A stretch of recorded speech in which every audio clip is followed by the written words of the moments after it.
우리 하나님 말씀을 보도록 하겠습니다. 이 밤에 주시는 하나님의 말씀은 구약성경 요나서 4장 5절에서 11절까지의 말씀입니다. 요나서 4장 5절에서 11절까지의 말씀을 우리가 다 같이 보도록 하겠습니다.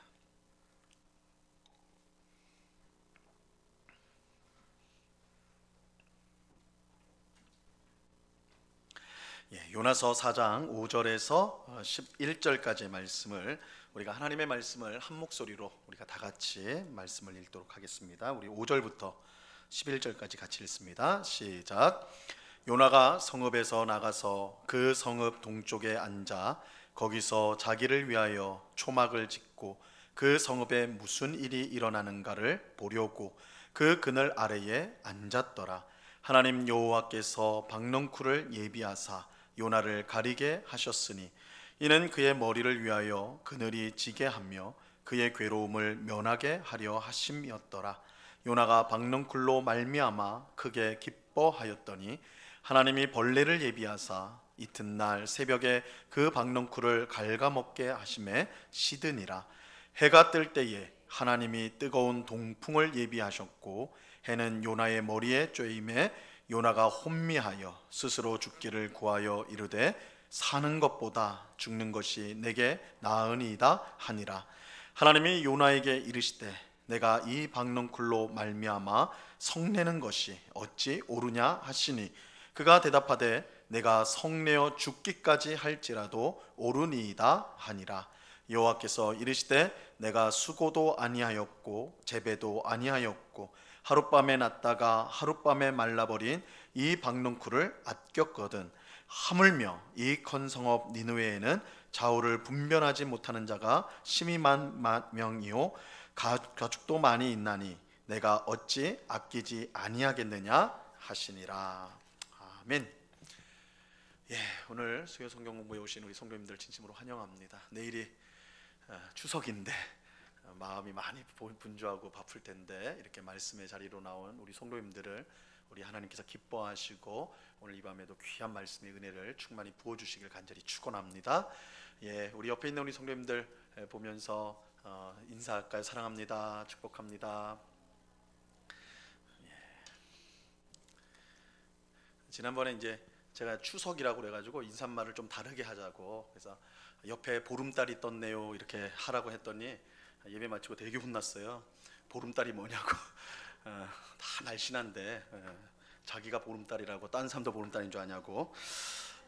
하여튼 마음만은 둥글둥글 보름달처럼 그렇게 풍성한 우리 명절을 우리 성도님들 보내시길 바랍니다. 그 전에 우리가 요나서 공부를 오늘 마무리를 하도록 하겠습니다. 오늘 요나서 이제 4장 5절부터 11절까지 요나서 이제 마지막 9번째 마지막 시간입니다. 우리 이제 뭐 미리 광고를 좀 드리면 다음 주부터는 사도행전을 공부하려고 그래요. 사도행전을 공부하는데 이 사도행전은 우리 기독교 이제 초대교회 우리가 초대교회 얘기를 참 많이 하는데 초대교회의 생생한 기록이 사도행전입니다. 그래서 이 기독교가 어떻게 물론 우리가 이제 구약 성경에 이미 광야교회라는 말이 나오듯이 이 교회라는 게 초대교회 때 딱 생긴 건 아니에요. 하나님의 백성이 있는 그때부터 이미 교회는 있는 것이죠. 그러나 우리가 이제 소위 말하는 초대교회가 사도들로부터 시작된 이 초대교회가 어떻게 시작이 되고 또한 그 복음이 폭발적으로 전해졌는가, 또한 그 속에 어떤 이야기들, 어떤 신앙의 내용들이 있는가를 이제 살펴보게 될 텐데 사도행전은 28장이에요. 우리 요나서가 4장인데도 9주가 걸렸는데 아마 사도행전 하려면 그래서 겁먹으실까봐 미리 말씀드린 거는 한 주에 한 장씩 나갈 겁니다. 그래도 28주예요. 반년이에요.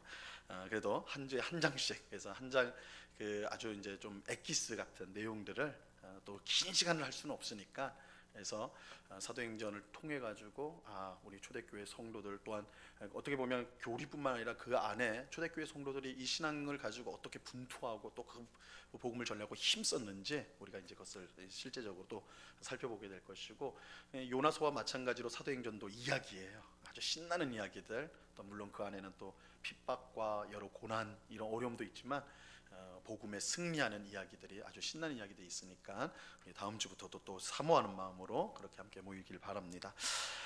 오늘 요나서 이제 마지막 시간입니다. 우리 5절부터 11절을 같이 보겠는데요. 5절 말씀을 우리가 함께 같이 읽어보겠습니다. 시작.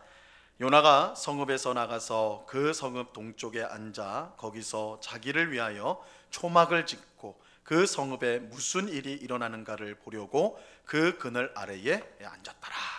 자, 요나가 그 성읍 동쪽에 앉아가지고 밖으로 나가가지고 앉아서 그 성읍을 보면서 어떻게 되나 봤다 이렇게 말하고 있어요. 하나님께서 우리가 이제 잠시 앞부분을 이제 복습을 해보면 이제 요나가 원래 하나님의 명령 니느웨에 가서 그들의 죄악을 고하고 거기에 하나님 심판 진노가 임한다 하라고 했는데 요나가 도망가 버렸어요. 그죠?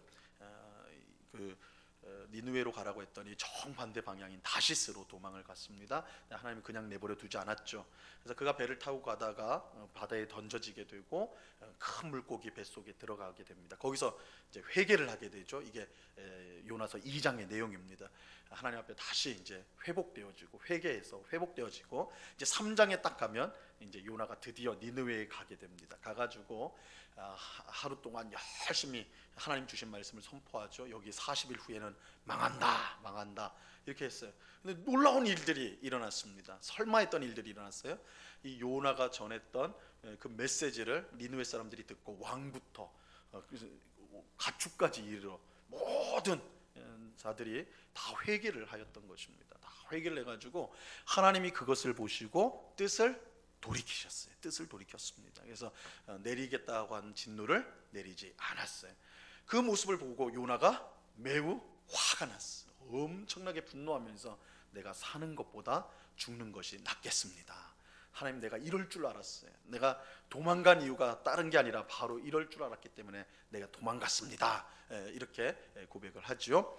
자, 오늘 말씀에 보면 이제 5절에 가면 어떻게 이제 되냐면 요나가 성읍에서 나가서, 그러니까 니느웨 성에서 밖으로 동쪽으로 밖으로 나가가지고 나가서 이제 초막 하나, 그러니까 초막이라는 것은 이제 뭐 풀이나 이런 것들로 만든 간이 텐트죠. 거기에 앉아가지고 이 성읍에 무슨 일이 일어나나 그걸 이제 보고 있는 것입니다.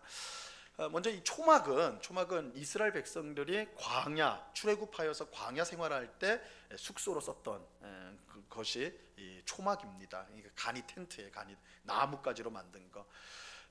이들이 이제 가나안 땅으로 애굽에서 나와서 가나안 땅으로 가는 계속해서 이동해야 됐기 때문에 뭐 집을 지을 수가 없는 거예요. 그리고 오늘날처럼 뭐 좋은 종류의 텐트가 있어가지고 그거 폈다 접었다 할 수 있는 게 아닙니다.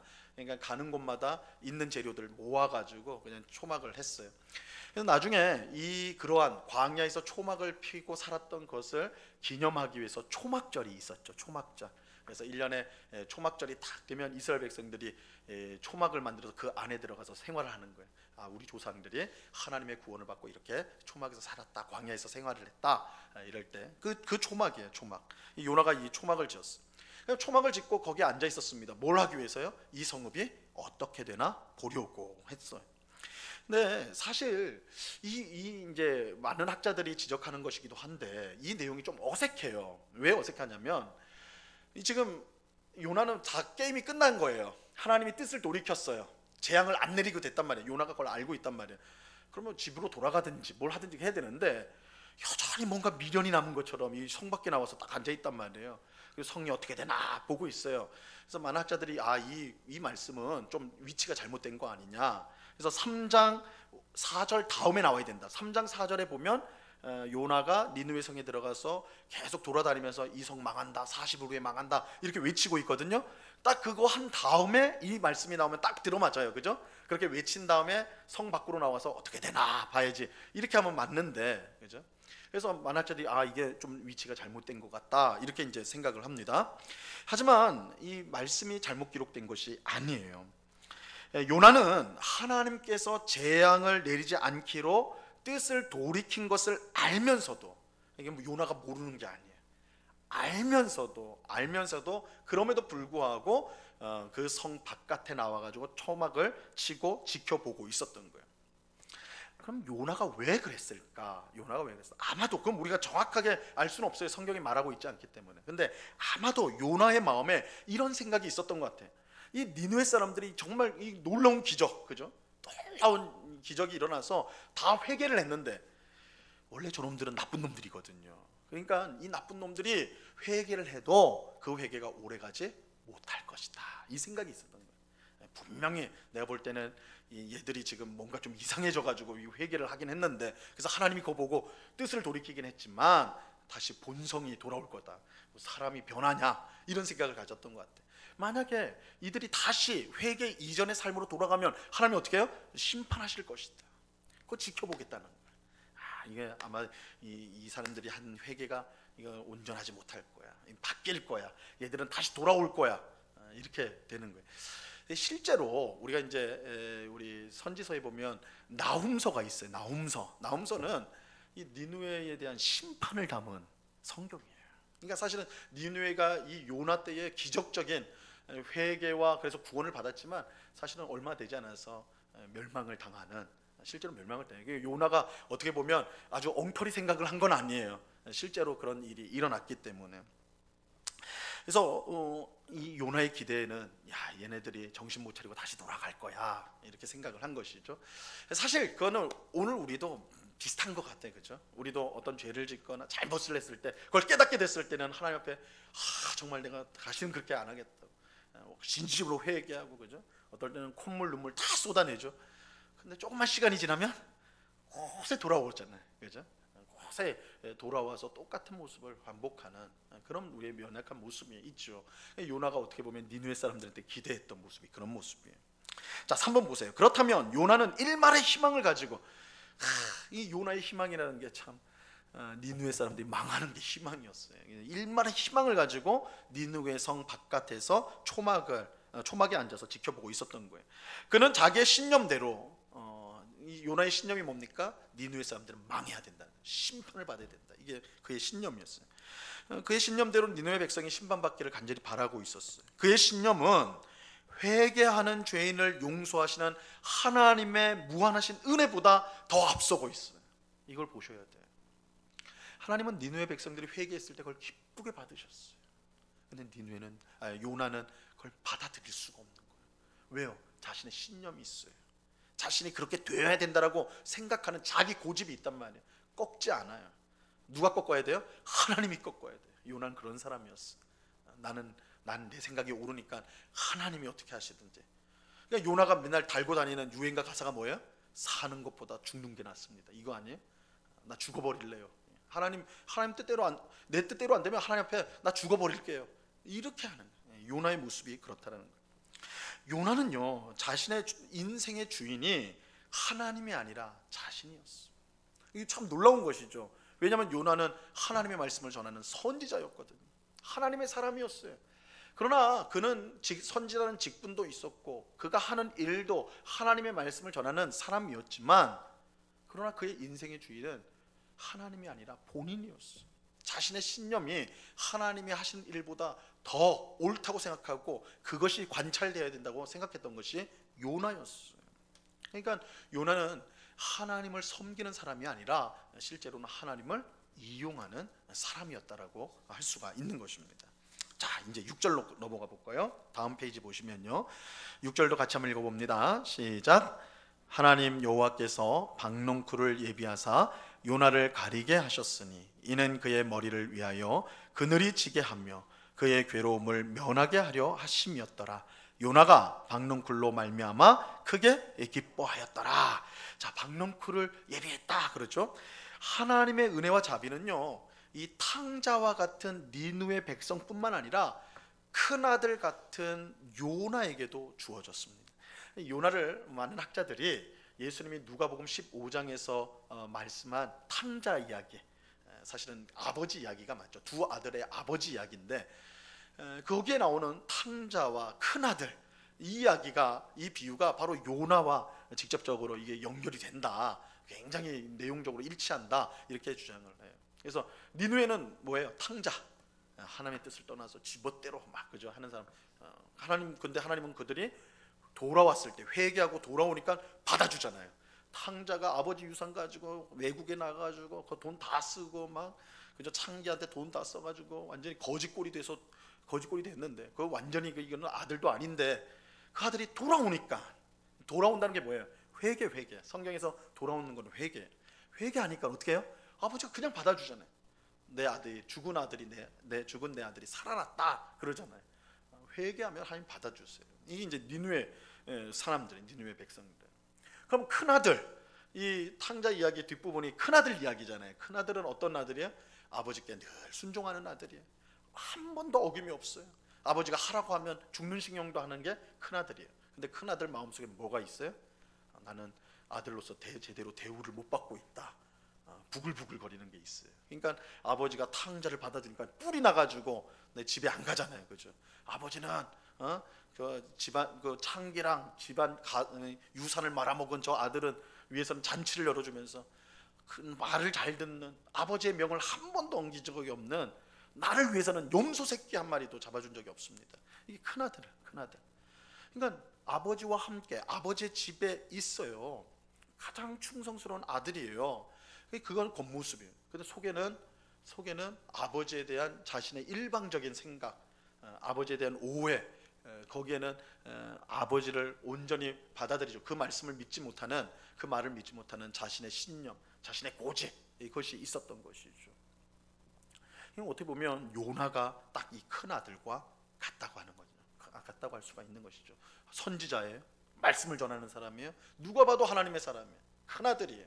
근데 그 마음속에는 하나님보다 자기 신념이 고집이 더 앞장서고 있어요. 그리고 니느웨 백성을 용서하는 하나님을 도무지 이해가 안 돼. 탕자를 받아주시는 아버지 말도 안 되는 거예요. 어떻게 그럴 수가 있냐. 분노하는 요나의 모습이 그렇다는 것이죠.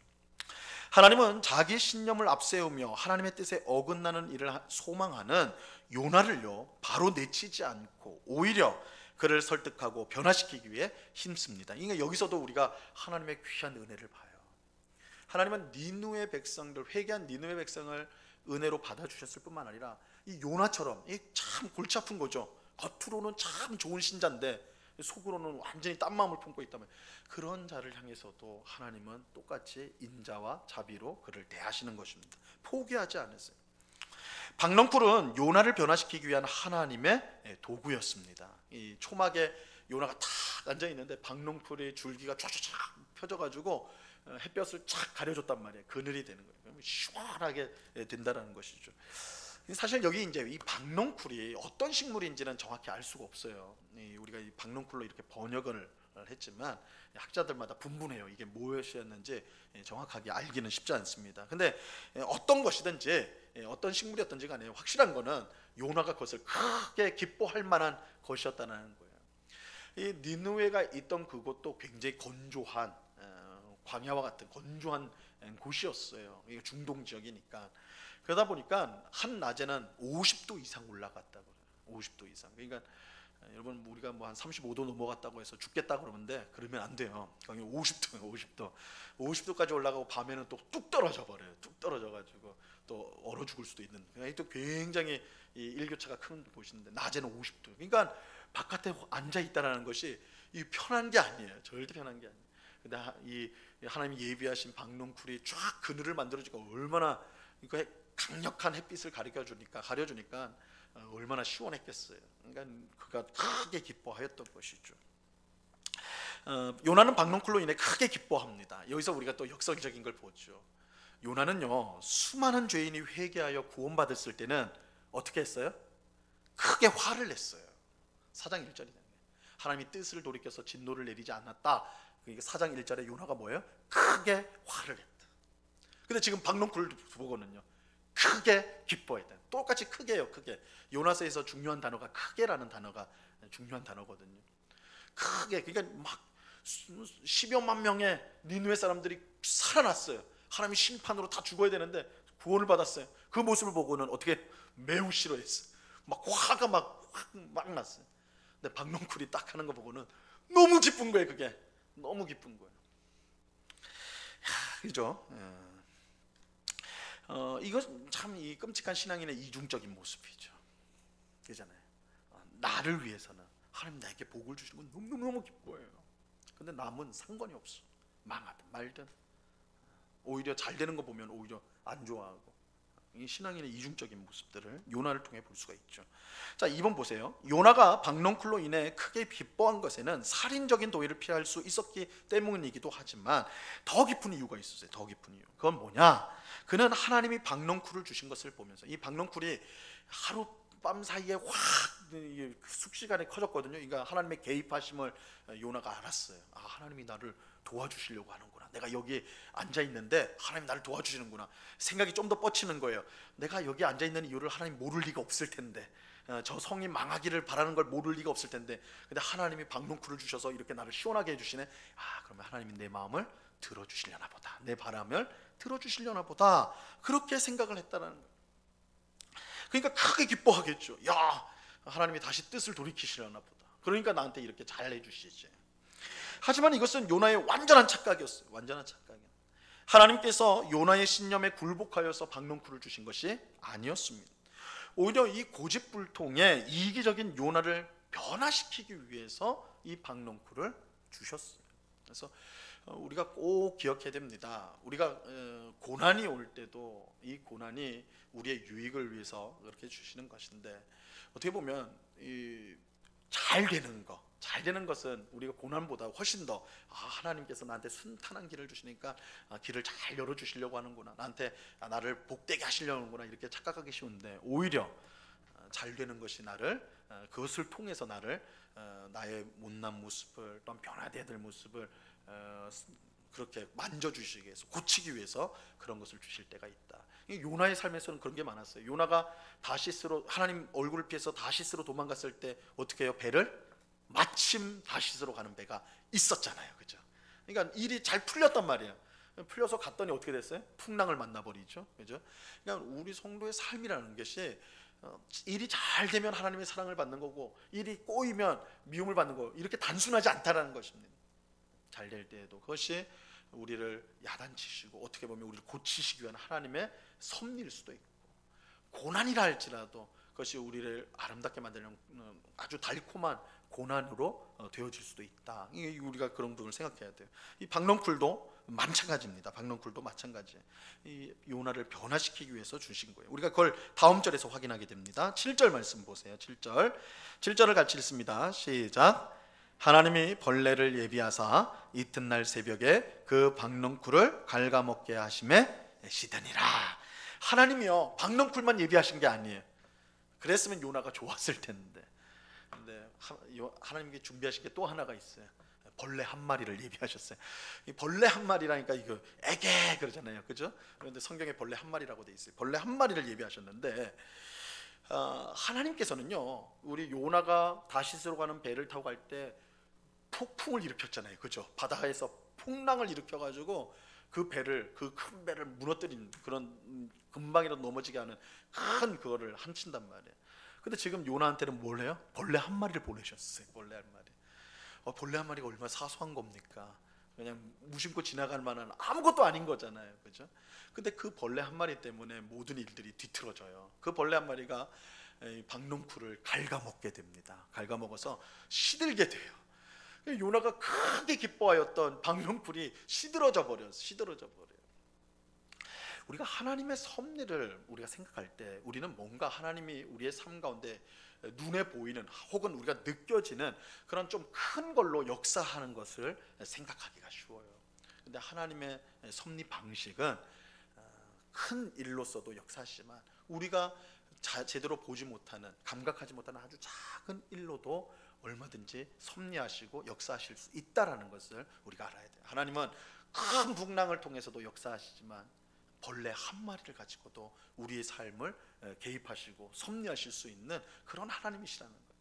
이런 점에서 우리 성도는 우리 삶 속에 일어나는 모든 일들, 그것이 크든 작든 간에 우리가 하나님의 섭리라는 관점에서 그 일들을 볼 수가 있어야 돼요. 그러니까 세상 사람들은 그저 이게 어쩌다 이런 우연, 운이다, 이렇게 우연이다 이렇게 표현을 하지만, 우리는 그 어떤 일이든 간에 이것이 하나님이 나의 삶 가운데 개입하시고 나를 주님의 길로 인도하시는, 나를 변화시키는 하나님의 섭리다라는 것을 우리 기억할 필요가 있어요. 그것이 아주 작은 사건이나 어떤 아주 작은 일들을 통해서 되어질지라도 그 속에 하나님의 섭리가 있다는 것을 우리가 놓쳐서는 안 되는 것입니다. 하나님의 섭리가 참으로 놀랍다고 할 수 있죠. 하나님이 예비하신 벌레 하나가 요나의 기쁨을 완전히 박살을 내지요. 이 벌레가 요나를 살려주었던 박넝쿨을 갉아 먹었습니다. 그 결과 박넝쿨은 시들게 되었고요, 요나는 다시 살인적인 햇빛 아래 놓이게 되었습니다. 근데 하나님의 요나를 변화시키려는 하나님의 섭리는요, 여기에 그치지 않았습니다. 요나가 신념이 굉장히 강하잖아요. 요나가 꺾지 않거든요. 하나님 앞에 꺾지 않아요. 그런데 하나님의 변화시키는 그 섭리도 꺾이지가 않아요. 그러니까 요나의 신념이 강한 만큼 그런 강한 요나를 압도하는 하나님의 섭리가 주어지게 되는 것입니다. 그러니까 하나님의 이것을 우리가 성경에서는 하나님의 열심이라고 표현할 수 있을 것 같아요. 이사야서에는 하나님의 열심이 이를 이룬다라는 표현이 나오거든요. 그러니까 우리가 하나님 앞에 고집을 갖고 정말 하나님 앞에 온전히 행하지 못하는, 어떻게 보면 내 속에 변화되지 못하는, 바뀌지 않는 그런 문제들, 우리가 그런 것 때문에 낙심할 수도 있고, 그것이 나 자신일 뿐만 아니라 내 배우자, 내 자녀 이럴 수 있잖아요. 그죠? 변하지 않는 모습에 우리가 너무나 실망이 되고 고통스러울 수가 있는데, 우리가 감사하고 기뻐할 것은 인간의 그런 고집불통의 인간의 마음보다 그 인간을 변화시키고 새롭게 하시는 하나님의 열심이 언제나 크다는 것입니다. 그래서 우리 성도에게는 그런 확신이 있어야 돼요. 하나님께서 그 어떤 인생이든, 나를 포함하여서 어떤 인생이든 변화시키신다, 새롭게 하신다. 그 하나님은 하실 수 있다, 하나님의 열심이 이룬다라는 것을 우리가 꼭 기억하고, 우리는 낙심하지 않고 하나님 앞에 항상 기도할 수 있어야 하는 것입니다. 그래서 우리가 성경에 나오는 인물들이 다 그러한 예들이에요. 그 중에 하나가 가장 극명한 경우가 야곱이라는 사람입니다. 야곱이라는 사람. 야곱은 태어날 때부터 하나님의 택함을 받았어요. 태중에서. 그래서 형 에서와 동생 야곱이 있었는데, 하나님이 형 에서를 버리고 야곱을 선택하셨어요. 뱃속에서. 그럼 이렇게 질문을 해야 돼요. 아니 왜 에서는 버리고 야곱을 선택하셨는가? 분명히 야곱은 잘생겼을 거야, 성격이 좋을 거야, 신앙생활도 앞으로 잘할 거라서, 교회 오빠가 될 거라서 뭐 이렇게 생각을 한단 말이에요. 그런데 엄마 뱃속에서 선택했다는 거는 이걸 알 수가 없잖아요. 그죠? 그들이 뭐 다른 게 하나도 없단 말이에요. 그러니까 하나님의 주권적인 선택이에요. 근데 이 둘이 태어났을 때 그들이 자라나는 과정을 보면 하나님의 선택이 잘못됐구나라고 생각할 수밖에 없어요. 왜냐하면 야곱은 완전히 하나님의 사랑과는 완전히 먼, 아주 약삭빠른, 아주 세상적으로 아주 머리가 잘 돌아가는 사람이었어요. 그래서 형 에서를 끊임없이 괴롭히죠. 팥죽으로 형의 장자권을 뺏어버리잖아요. 그죠? 그리고 나중에는 형에게 이제 아버지가 축복하려고 하니까 장자에게 주는 축복을 하는데 그것도 가로채잖아요. 그건 물론 어머니 리브가와 공모를 하지만, 또 어머니가 또 공모를 해가지고 그렇게 하지만, 그게 결국 어떻게 됩니까? 형 에서가 죽이려고 그러잖아요. 그래서 20년 동안 피난 생활을 해요. 그러니까 야곱의 생을 보면 이게 하나님이 선택한 사람이 맞나 싶어요. 그죠? 하나님이 이런 자기 꾀면 믿고 약삭빠른, 야곱이라는 이름 자체가 뒤꿈치를 잡다예요. 움켜쥐다라는 뜻이거든요. 그러니까 아주 뒤통수 치는 데는 선수예요. 선수 야곱이. 그런 하나님이 그런데 그런 사람을 선택했단 말이에요. 그러니까 하나님의 선택이 이건 실패 아니냐, 어떻게 이런 선택을 할 수 있냔 말이에요. 그죠? 근데 하나님의 열심이라는 게 얼마나 복된 거냐면, 결국 그 야곱이 그 외삼촌 집에 가는데, 이 외삼촌 라반은 사실 야곱보다 더 지독한 사람이었어요. 그러면 창세기 이야기 되게 재밌어요. 라반이 야곱을 또 사기를 쳐요. 야곱이 사기 치다가 도망온 것이 라반의 집인데, 외삼촌이 자기 고수였어요. 스승이에요, 스승. 라반이 또 야곱을 뒤통수를 치려고 그래요. 그런데 하나님께서 은혜 주셔가지고 다행히 많은 재산을 이끌고 나오게 되죠. 그러니까 그런 우여곡절을 통해서, 그리고 이제 결국은 분이엘 사건, 약복강에서 하나님을 만나면서 그의 삶이 완전히 변화되어지는 것이죠. 하나님께서 그 모든 인생의 과정 속에서 야곱을 하나님의 사람, 정말 형편없는 사람이지만 그가 하나님의 택함을 받은 사람답게 되도록 하나님이 그를 변화시켜 갔어요. 그러니까 이 야곱의 이야기는 우리가 야곱 참 대단하다 이렇게 보면 완전히 틀린 얘기예요. 야곱이 대단한 게 아니라 그를 꺾으신 하나님이 대단한 거예요. 하나님이 야곱을 변화시켜. 그거는 오늘 우리에게 똑같은 교훈을 주죠. 야곱 같은 나, 야곱 같은 남편, 야곱 같은 아내, 야곱 같은 자녀도 하나님께서 변화시키신다. 우리는 안 되는데, 내 힘으로는 안 되는데, 우리 지혜로는 안 되는데 하나님께서 변화시키신다. 이 요나도 마찬가지. 야, 이거 요나 이거 선지자라는 인간이 이게 이런 인간이 이게 어떻게 해야 되나? 근데 하나님은 그를 놓지 않고 그를 변화시키기 위해서 더 큰 그죠? 그의 신념을 꺾을 만한 그런 섭리로 그를 대하고 있는 것입니다. 자, 8절을 보세요. 8절 같이 있습니다. 시작. 해가 뜰 때에 하나님이 뜨거운 동풍을 예비하셨고 해는 요나의 머리에 쪼임에 요나가 혼미하여 스스로 죽기를 구하여 이르되 사는 것보다 죽는 것이 내게 나으니이다 하니라. 자, 이 말씀에서 요나의 18번이 또 나오죠. 사는 것보다 죽는 것이 낫습니다. 요나가 그런 사람이에요. 자, 하나님은 벌레 한 마리에 이어서 뜨거운 동풍을 보냈어요. 그래가지고 요나가 크게 기뻐했던 그 박넝쿨을 완전히 사라지게 만들어요. 갈가가지고 시들게 만든 다음에는 뜨거운 동풍을 히터를 튼 거예요. 그냥 히터를 틀어가지고 아예 없어지게 만들었어요. 그러니까 이제 햇빛이 완전히 직통으로 요나의 머리에 오니까 이제 혼절이 되는 거예요. 50도가 넘으니까 이렇게 되는 거예요. 그러니까 요나가 어떻게 해요? 자기 18번이 나오는 거예요. 사는 것보다 죽는 것이 죽여주세요. 나 안 살래요. 죽여주세요. 이렇게 하는 거예요.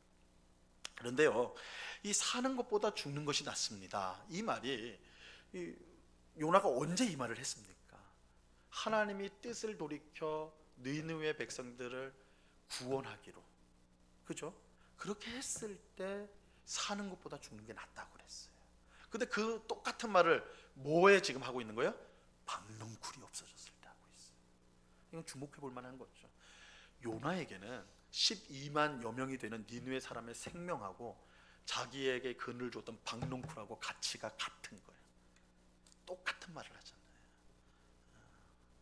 이 이야기 이런 대조를 통해 가지고 야, 이게 보통 심각한 거 아니구나. 요나가 어떤 사람이길래 이렇게 하는가, 이걸 강조해 주고 있는 거예요. 자, 2번 보세요. 요나는 그러면 왜 이처럼 니느웨 백성이 심판받기를 간절히 바랬을까? 사실 니느웨 백성은 심판받아 마땅했죠. 우리 요나서 공부하면서 계속 말씀을 드렸습니다. 이 니느웨는 아수르라는 나라, 아시리아 혹은 아수르라는 나라의 수도라고 그랬어요. 이 아수르 제국은 엄청나게 잔인했어요. 고대 사회에서 이보다 잔인한 제국이 또 있을까 할 정도로 잔인했어요. 그러니까 정복하는 나라들 무참하게 죽이는 것은 물론이고 엄청난 고문, 몸을 잘라내고, 그리고 외국 사람들이랑 강제로 결혼시켜가지고 아예 피를 다 혼혈을 시켜버려가지고 민족을 사라지게 만든, 하여튼 끔찍한 짓을 다 했던 사람들이에요. 굉장히 잔인한 백성들이었어요. 그런 니느웨 백성이 구원받는다는 것은 요나의 생각처럼 정의로운 일이 아니죠. 하지만 요나가 그토록 니느웨 백성이 심판받기를 간절히 바랬던 또 다른 이유가 있었습니다.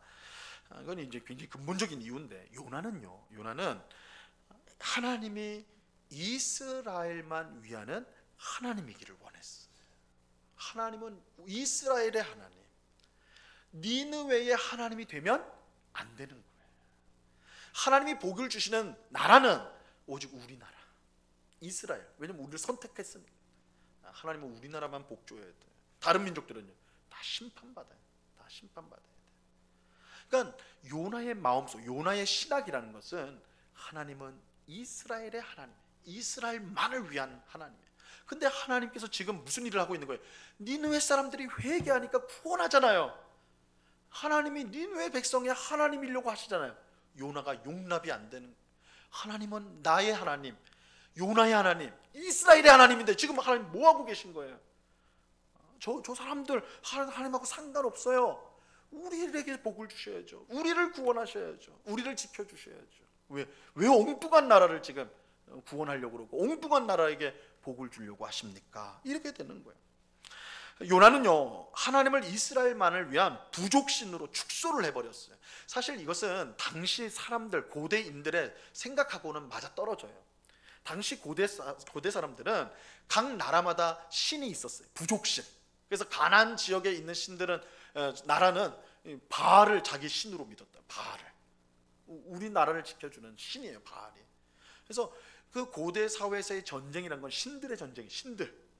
블레셋은 다곤이라는 신을 섬겼는데 블레셋과 이스라엘이 싸웠을 때 블레셋이 이겼잖아요. 그럼 그건 다곤의 승리예요. 다곤의 승리.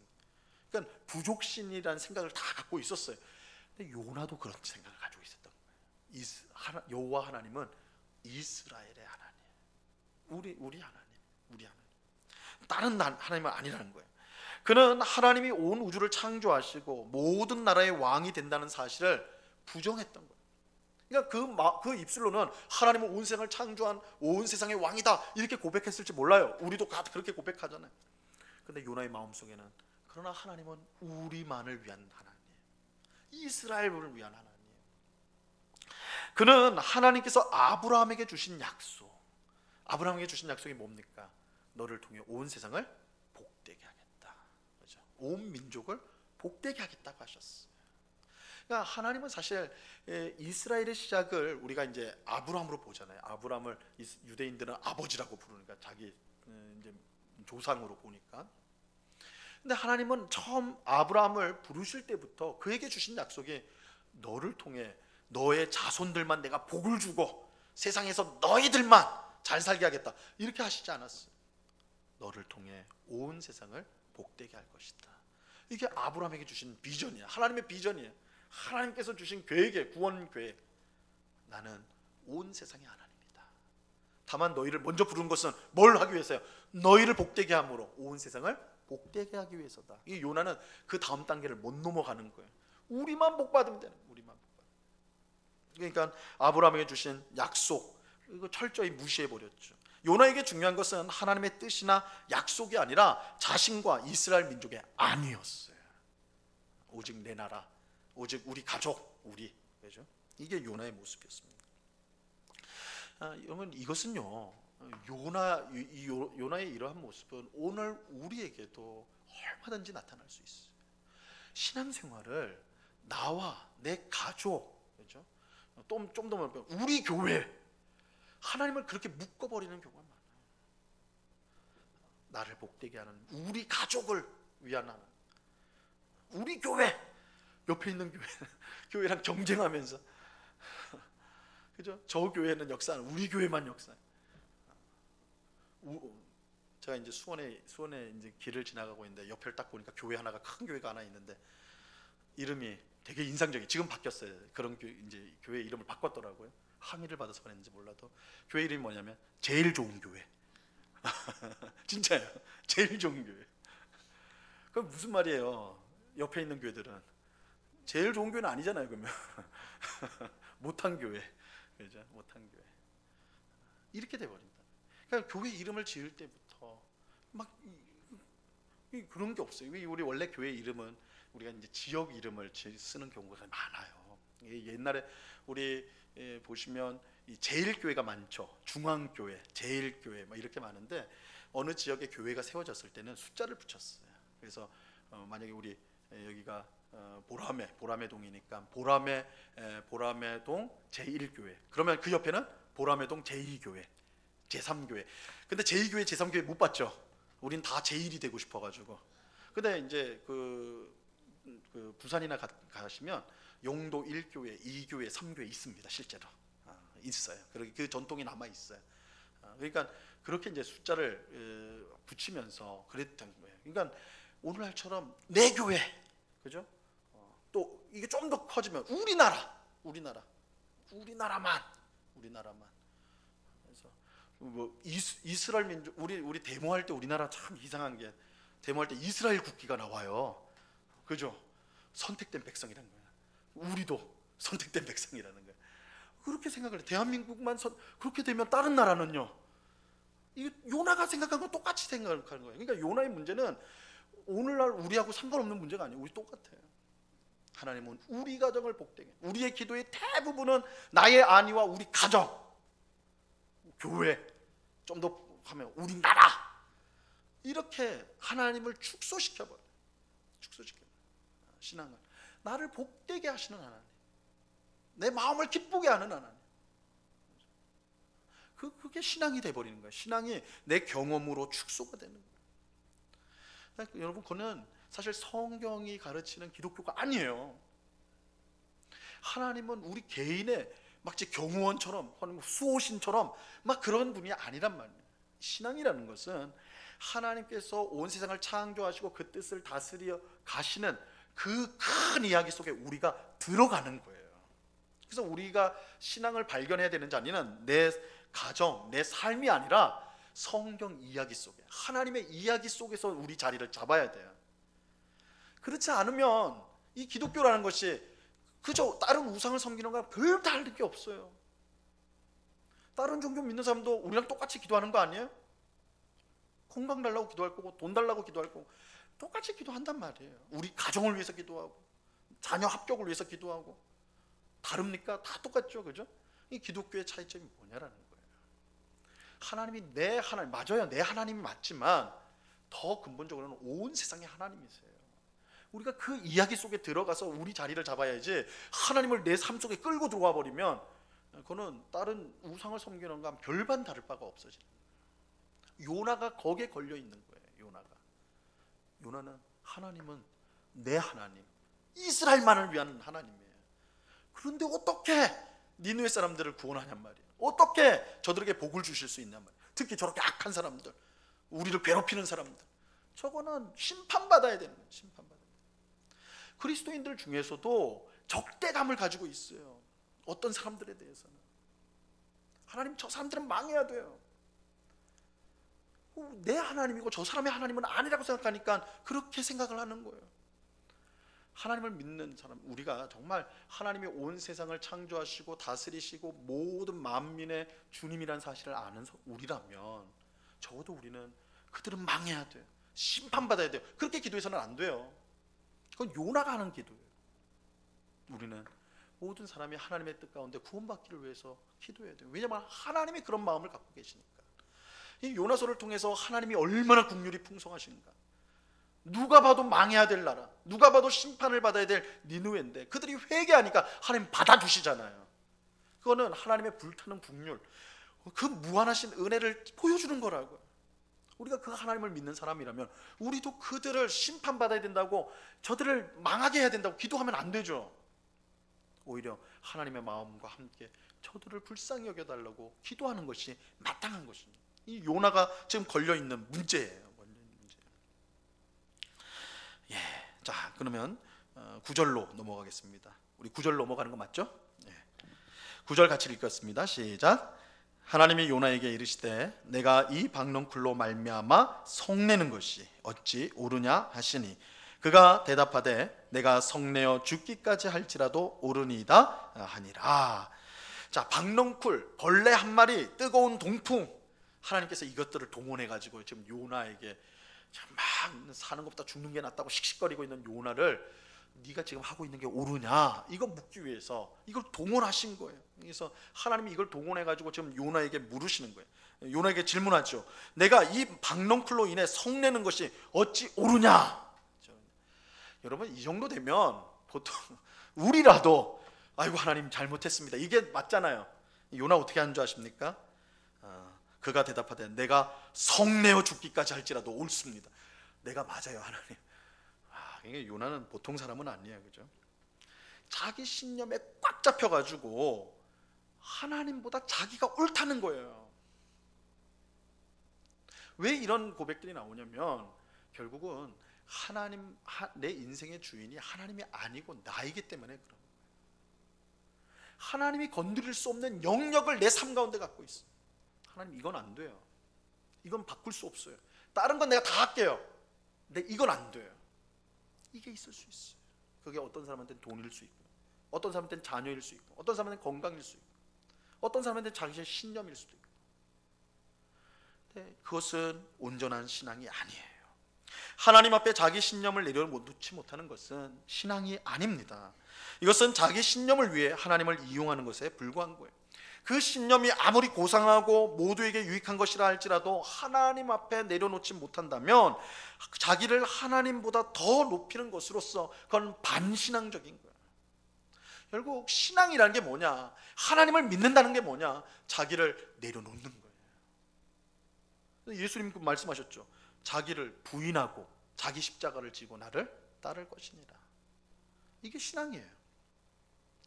그러니까 자기 십자가를 진다는 건 자기를 부인한다는 건 똑같은 거예요. 죽는 거예요. 십자가는 죽음입니다. 죽음.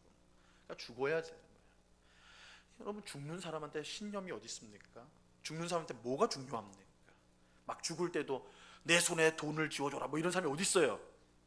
없잖아요. 아무리 돈 좋아했던 사람도 죽을 때도 돈 내놓으라고 하는 사람이 어디 있습니까? 그런 사람 없거든요. 죽을 때는 아무것도 없어요. 다 내려놔야 되는 거예요. 그죠? 그러니까 십자가를 져야 된다는 그 말이에요. 하나님 앞에서 다 내려놔야 된다는 거예요. 그것이 아무리 고상하고 아무리 대단한 것이라 할지라도 신앙이라는 건 결국 하나님 앞에 다 내려놓을 수 있어야 되는 거예요. 그게 신앙입니다. 예수를 따르는 거예요. 자, 10절로 가보겠습니다. 10절 같이 읽습니다. 시작. 여호와께서 이르시되 내가 수고도 아니하였고 재배도 아니하였고 하룻밤에 났다가 하룻밤에 말라버린 이 박농쿨을 아꼈거든. 자, 보세요.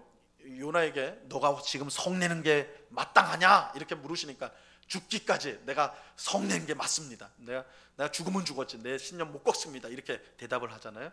이제 하나님이 결론적으로 말씀을 하세요. 10절과 11절이 하나님의 말씀이에요. 하나님 말씀. 자, 자기가 옳다고 끝까지 우기는 요나에게 하나님이 답을 하시는데, 우리가 이제 10절과 11절을 비교를 해보면 10절에서는 요나, 내가 그건 요나예요. 요나, 그죠? 내가 박농쿨을 아꼈거든 이렇게 말을 하고 있어요. 11절에서는 하나님께서 니느웨 백성을 아꼈다, 아끼는 것이 마땅하지 않냐 이렇게 말을 하고 있어요. 그래서 하나님께서 요나와 내가 이렇게 구별을 하면서 대조를 시키고 있는 거예요. 그래서 이 주제를 확 이제 우리가 강조를 하고 있습니다. 자, 10절에서 요나는 수고도 하지 않고 재배도 아니하고 하룻밤에 났다가 다음 장이에요. 말라버린 박농쿨을 아낍니다. 사실 요나가 박농쿨을 아낄 이유가 전혀 없지요. 그거 아주 사소한 거예요. 사소한 거. 하지만 박농쿨이 뜨거운 햇빛을 가려주었기 때문에 요나는 그것을 소중히 여겼습니다. 만약 이처럼 소중한 박농쿨도 아낄 만한 가치가 있다면 회개한 니느웨 백성은 당연히 아껴야 마땅한 것이 아니냐 이렇게 하나님 말씀하시는 거예요. 그래서 작은 것들을 예를 들어서 큰 거를 설명해 주는 방식이에요. 그러니까 하나님께서 요나에게 무턱대고 막 너 잘못됐어 이렇게 하시는 게 아니라 아주 사소한 예를 들어요. 박농쿨, 벌레 한 마리, 그리고 뜨거운 동풍을 사용해 가지고 요나를 교육을 하시는 거예요. 교육을.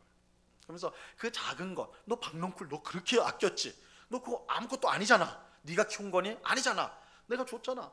그거 하룻밤에 났다가 하룻밤에 없어지는 거잖아. 보잘것없는 거, 사소한 거. 근데 너는 그거를 생명처럼 아끼고 있지 않냐 지금? 그거 없으니까 죽여달라고 하조가 있지 않냐? 하물며 야, 넌 박농쿨도 그렇게 귀하게 여기는데 니느웨 성에는 12만 명이 넘는 사람이 있어. 그를 아끼는 것이 당연한 거 아니냐? 당연한 거 아니냐? 지금 하나님이 그렇게 말씀하고 있는 거예요. 자, 이것이 이제 11절에서 하나님께서 마지막으로 요나와 오늘 우리에게 답을 요구하는 물음이에요. 11절 말씀 같이 읽겠습니다. 시작.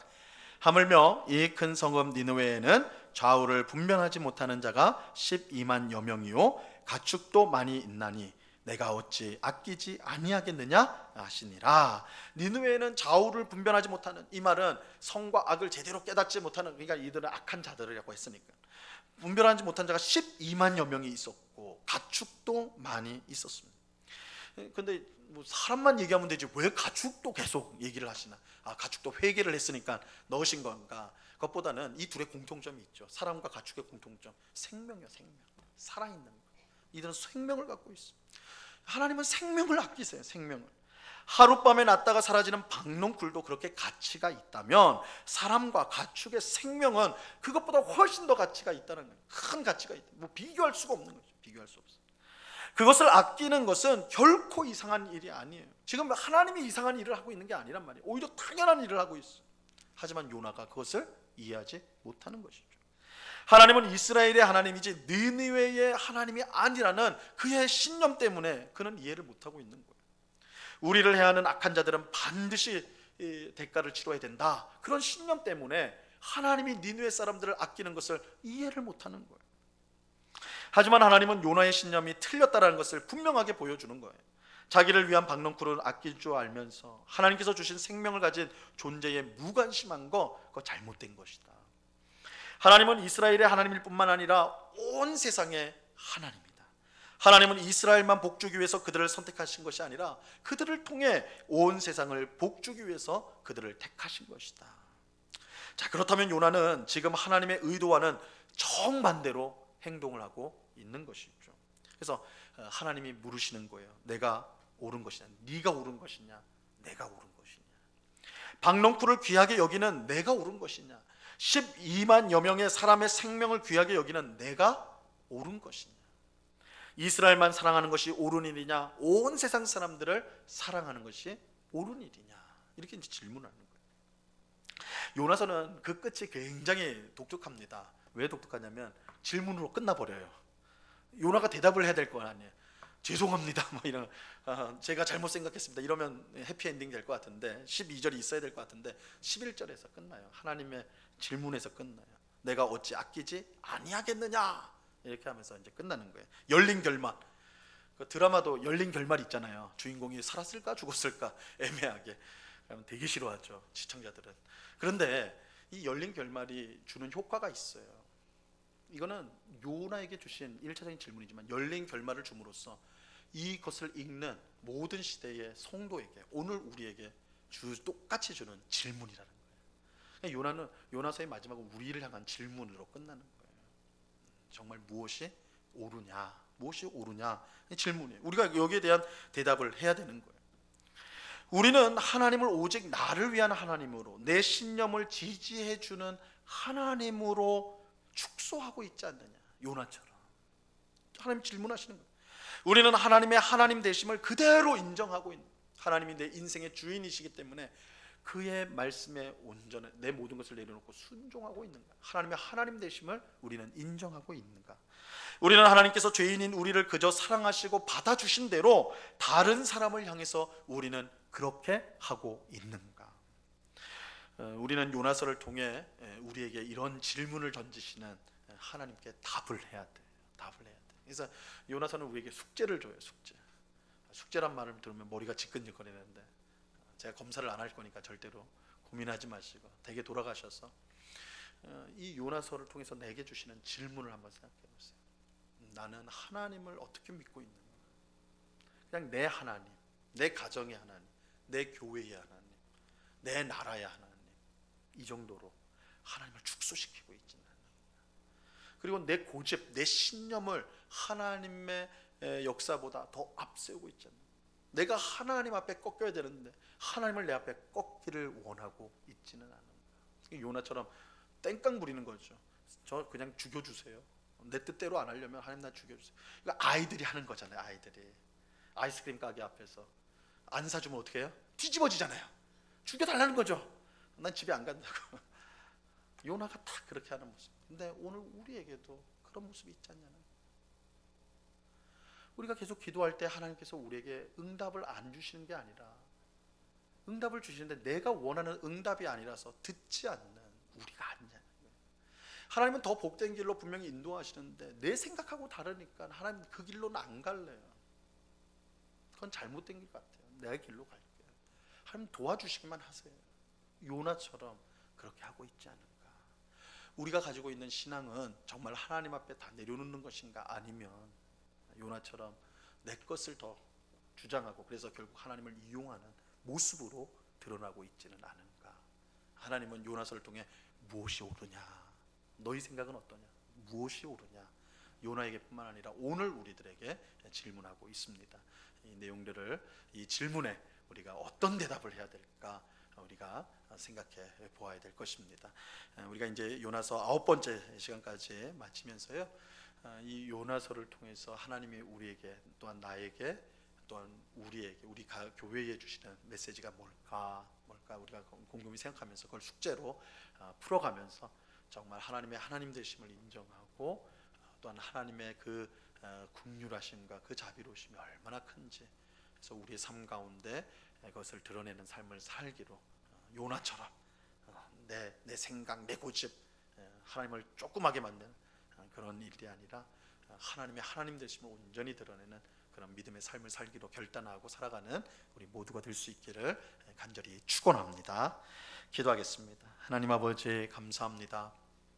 우리가 요나서를 이렇게 함께 공부할 수 있도록 은혜 주심을 감사합니다. 하나님의 질문, 네가 옳으냐 내가 옳으냐 이렇게 물으십니다. 요나서를 통해 우리에게 하나님이 물으십니다. 이 하나님의 질문에 우리가 바른 대답을 할 수 있도록 주님 도와 주옵소서. 하나님의 하나님 되심을 인정하고 하나님의 뜻 앞에 우리의 것을 내려놓을 줄 아는, 정말 하나님을 전적으로 의지하며 주님을 따라가는 순종하는 저희의 삶이 될 수 있도록 도와 주시옵소서. 우리 하나님일 뿐만 아니라 온 세상에 하나님이시라는 사실을 꼭 기억하고 하나님이 죄인들을 불쌍히 여기시고 그들이 돌아오기를 간절히 바라는 것처럼 우리 또한 주님의 마음을 품고 우리를 대적하고 또한 고통을 하는 그런 사람들을 향해서도 주님의 마음을 가지고 용서하고 저들이 돌아오기를 기도하는 저희들이 될 수 있도록 은혜를 베풀어 주시옵소서. 우리 주님께 감사와 찬송을 올려드리며 예수 그리스도 이름으로 기도드리옵나이다. 아멘.